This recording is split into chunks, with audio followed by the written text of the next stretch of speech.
کیسے ہم اکانومی طور پہ ہم کامیاب ہوتا ہے، کیوں پولیٹیکلی طور پہ کامیاب نہیں ہوتا ہے؟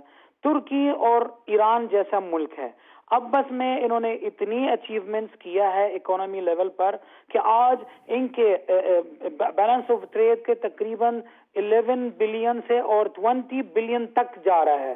تو مگر آپ دیکھ لیں پولیٹیکلی طور پہ ہے کہ آج تک ہم نے صحیح طریقے سے کوئی پلان، کوئی پروگرام مشترکہ طور پہ نہیں بنایا. میں سمجھتا ہوں ہم ریجنل طور پہ اب عوام کے سطح پر اور آفیشل کے سطح پر کچھ ایسے ممالک ہیں جس کے درمیان میں کیمسٹری موجود ہے، جس کے درمیان میں مشترکات زیادہ ہوتے ہیں، ان کے مائنڈ سیٹ ایک جیسا تقریباً ہوتا ہے. اب بس میں انہوں نے کلچر، اکانومی، پولیٹکس، ڈپلومیٹک تعلقات کے جس طرح مہاتیر محمد صاحب ملیشیا میں کہ یہ انہوں نے سجیشن دے دیا ہم اس کام کو کر سکتے ہیں.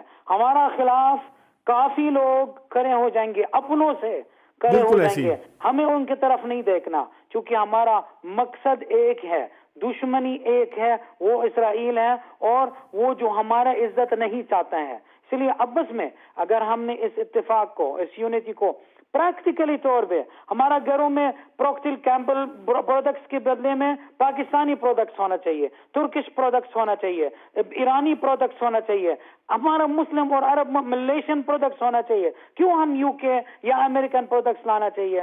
یہ برانڈ والے جو ہم سے پیسہ لیتے ہیں اس برانڈ کی قیمت سے، اس چیز کو جب تک ہم ختم نہیں کریں گے ہم آگے قدم نہیں اٹھائیں گے. ہمارا راستہ واضح ہے اور کلیئر ہے، صرف ہمیں ڈیسائیڈ کرنا چاہیے. بہت خوبصورت کنکلوڈ کیا. خالد قدومی صاحب ہمارے ساتھ تھے.